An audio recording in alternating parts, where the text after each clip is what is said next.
Jamaica and West Indies leg spinner Robert Haynes is once again the coach of the beleaguered Jamaica Scorpions. But again though, his appointment is just something that happened.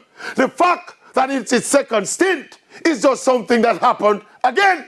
No real feel of enthusiasm or expectation, not even a slight feeling of hope that the Scorpions will move from being the worst team in the region to becoming the second worst or the third worst team in the region. We are appointing a coach because we have to appoint a coach. And as for Robert Haynes, how enthusiastic, how energized can he be feeling getting ready to trot this treacherous road again?